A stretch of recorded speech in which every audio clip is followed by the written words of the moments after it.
Hi guys, how's it going? My name is Peepbreaker and you're watching my full endgame DLC review. Now today I'd like to talk about the new game modes that came with Endgame, Air Superiority and Capture the Flag. Also I'd like to take a close look at all the 4 new maps and how they play on each different game mode. Now also I'd like to give away 3 Arma 3 Alpha Lite Keys, so be sure to watch the video right until the end. And last but not least I'd like to talk about the future of Battlefield. So let's dive right into it. Now this first map here is called Nabandan Flats, and we are playing Capture the Flag, and this is probably the worst of all the 4 maps to play Capture the Flag on, simply because the map has such little cover for infantry. You are really exposed to any sort of fire, choppers, tanks, dirt bikes, everything can mow you down. And on the other hand, if you're on a dirt bike, there are so many javelins and snipers that can shoot you down on this map, and I don't think it's really well balanced. Most of the time you just see the two teams camping on their flag and not doing shit. And I simply don't like the game mode on this map. Now moving over to Operation Riverside. And this is actually a pretty nice map for Capture the Flag, because there is a lot of cover, there's some trees, there's this river, and you can kind of hide behind the little hills and the trees and everything, and there's simply there's a lot more going on this map, and I like it. It's in this spring themey kind of theme, I don't know, and it really looks gorgeous, and this is one of the better maps of these 4. Now this map right here is called Sabalan Pipeline, and it's a snow map. Yay! I do love all the snow maps. It doesn't really matter what kind of game mode I'm playing on them. It's just because it's a snow map. I like it. So I'm kind of biased right there. But the map plays okay, I guess. Unfortunately, there's a lot of coverage on the flag, on the point to capture it. So there's a lot of camping going on in the buildings, and you do get blown away by C4 all the time right here. The best way actually to capture any of the flags is get to the flag on a dirt bike, but the best is with a friend. Get off the bike, toss a grenade right on the flag so that all the C4 Claymore and whatever kind of explosive device they have installed is gonna explode, and get the flag and get the fuck out there. It's probably the most effective way to do it. The chopper is a little too slow to take off, I guess, so we can get shot down pretty easily by the RPGs, and it's just one hit and you're down. And the bikes are just pretty agile and fast enough to get out of there fast enough.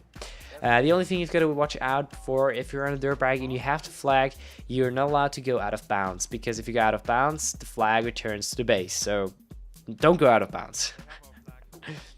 Now moving over to the last map, and this is called Kaiser Railroads, and it's this summer themey kind of map with the railroad in the middle and all the trees and the lake on the left side. And I mean, it's a pretty map, but it doesn't play too well on Capture the Flag. It's just one straight line, and I don't know, I've never had a lot of fun on this map. That's really all I have to say for it.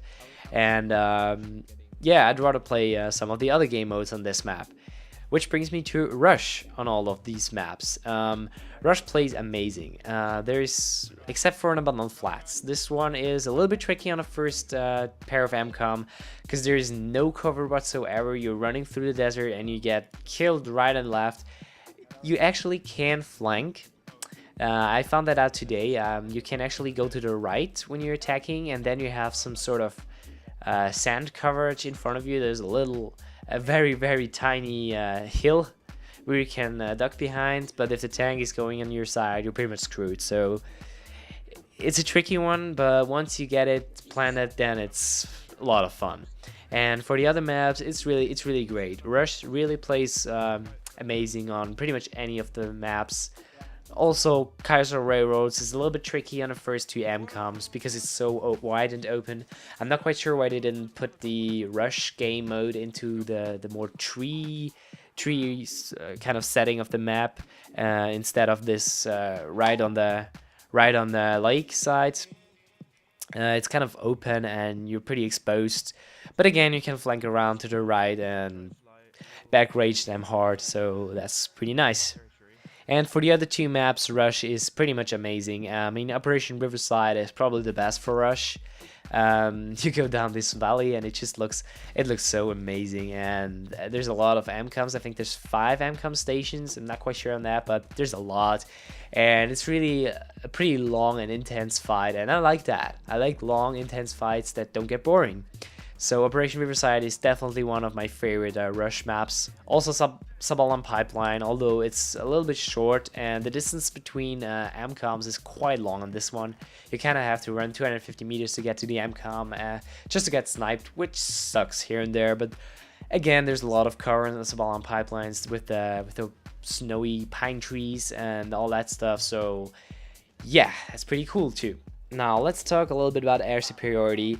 It's the game mode I was really looking forward to, but unfortunately it's not too great. I mean it's kind of okay, but it's just very repetitive. There's the free blimps you've got to capture. It's pretty much capture the domination in the air, and it's just a huge heat seeker clusterfuck. And I'm not a big fan of the whole heat seeker stuff. I mean, of course, I had heat seekers too when I played it, but really, when I saw a guy in front of me, I wasn't using the heat seekers because I could kill them with my minigun faster than with the heat seekers. So why the hell would I use them? But what the hell, I guess that's legit to use them. Also, air radar was not working in air superiority. I don't know if it's a bug or if it's wanted to be like that, but it's not working. But you can pretty much just expand the map or just toggle the map towards a bigger size, and then you see everybody too, so that's kind of useless to take it out there, but whatever, dice. And yeah, I'm just not crazy about it. It's just always the same on any map. All you have to watch out is on Subalon Pipeline, I think the height model is not correct, so you're gonna crash into random stuff here and there if you fly too low, so that's pretty bad. But other than that, it's just another game mode that probably not a lot of players are going to play. Now, moving over to Conquest, which is pretty cool on any of the maps. There's not really any map that sucks on Conquest. I mean, Conquest is always a pretty unbiased game mode and always a lot of fun to play. Once you have a team that really knows what it's doing, it's a lot of fun. And even though the maps are wide open and everybody can attack from any angle, that's also a good thing because you can pretty much choose where to go on your own, and you're not forced through certain ways of the map to go. You can just go wherever you want, and you can take one flag, jump on a dirt bike, get some crazy jumps over the railroads in KSR Railroad, for example, and capture another one. And that's pretty swag actually.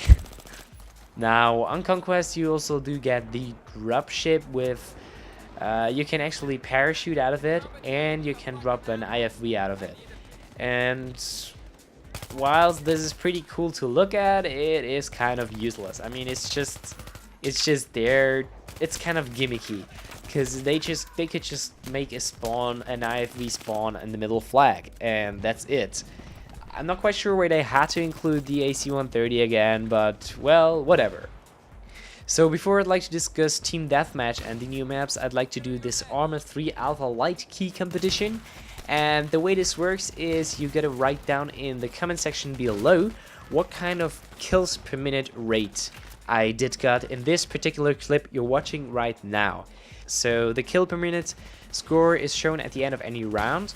You can see it in the stats tab at the bottom left corner. There it says a number like 2.54, and that's just the amount of kills you got per minute. I think that's pretty self-explanatory.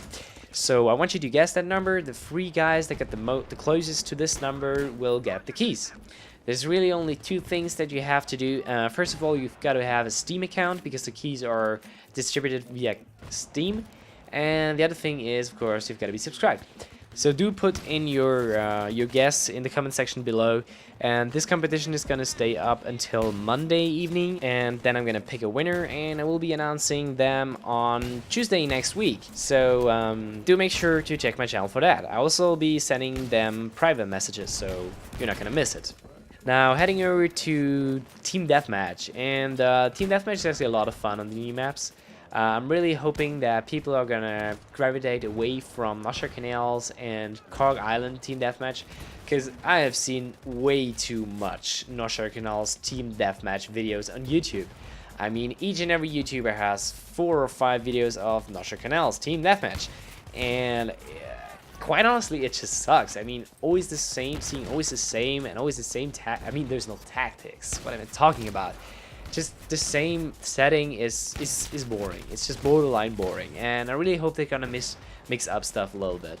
So Sublime Pipeline is not the best on Team Deathmatch. It's somewhat like Nightcork Island. There's one warehouse and some sort of containers behind it where people are camping, and it's kind of clustered, and I don't know, it's just not a lot of fun. Oops, I just said I like all the game modes on snow maps. Seems like I'm wrong. But which map I really enjoyed in Team Deathmatch is the one you see me playing right here, and that is Nabanan Flats. And it's inside of the weapon cache and around and on top, and it's just a lot of fun. It's always a lot of action going on, as you can see. And I think I got something like a 41-10 score in the end, so that was pretty neat.